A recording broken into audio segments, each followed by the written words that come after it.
武魂融合技黄金之路正式亮相，幽冥白虎竟能伤到超级斗罗。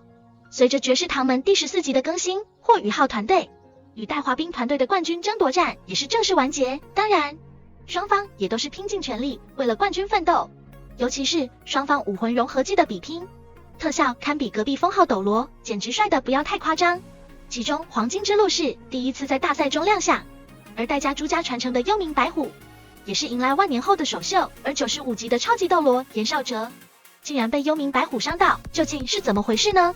首先，在战斗开始前，双方就有恩怨。霍雨浩的母亲霍云儿就是被戴华彬打伤，直至身亡的。可以说，戴华彬就是霍雨浩不共戴天的杀母仇人，而戴华彬实际上并不知道霍雨浩的真实身份。和霍雨浩之间的恩怨就是单纯看不惯他，毕竟身为3环大魂师，戴华彬自然是把1环的霍雨浩当成小渣渣。然而战斗开始后，戴华彬就凭借强大的战力上来就抢占先手，把王东打得节节败退。因为在他看来，霍雨浩团队里只有王东一人才配做他的对手，只要把王东解决，潇潇和霍雨浩根本就不堪一击。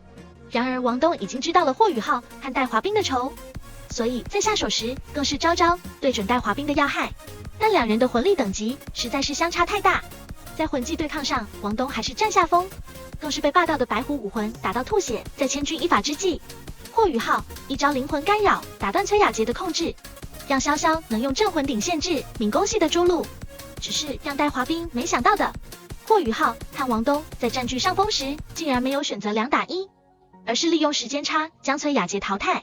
随后两人释放浩东之力，有浩东之力的加持，王东魂技产生飞跃。如果不是第3魂技白虎金刚变，恐怕下一个出局的就是戴华彬。但事实却是，戴华彬开启了千年魂环的第3魂技，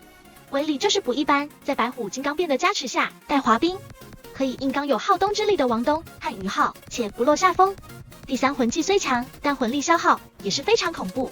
而且他也无法第一时间解决王东，所以戴华彬选择把目标对准控制朱露的潇潇。正所谓攻敌所必救，在戴华彬的影响下，朱露顺利从镇魂鼎阵法中逃脱出来。为了直接解决3人，戴华彬和朱露直接开大招，那就是由邪魔白虎和幽冥灵猫所融合的武魂融合技幽冥白虎。这幽冥白虎可是戴家和朱家的成名绝技，当初戴沐白与朱竹清的幽冥白虎甚至已经接触到神级，成为幽冥神虎。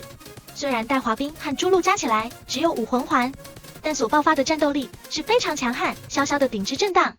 甚至连3秒都没挡住就已然溃败。所幸王东和霍雨浩此时施展武魂融合技，在幽冥白虎即将到达面前时，黄金之路瞬间爆发。因为双方威力太大，连95级的超级斗罗严少哲不得不释放自己的武魂真身，替双方抵挡这一击。光明凤凰真身非常强悍，但没想到戴华彬与朱露合体释放的幽冥白虎居然伤了严少哲，这着实让人有点不可思议。因为严少哲可是史莱克武魂系院长，一位95级的超级斗罗居然被一个3环魂师和2环魂师技能打伤，这说出去也无人相信。然而事实正是如此。当然严少哲受伤并不意味着戴华彬朱露的幽冥白虎已经达到封号斗罗的水准，而真正让严少哲受伤的原因，在他用凤凰真身抵挡幽冥白虎之前，已经正面挡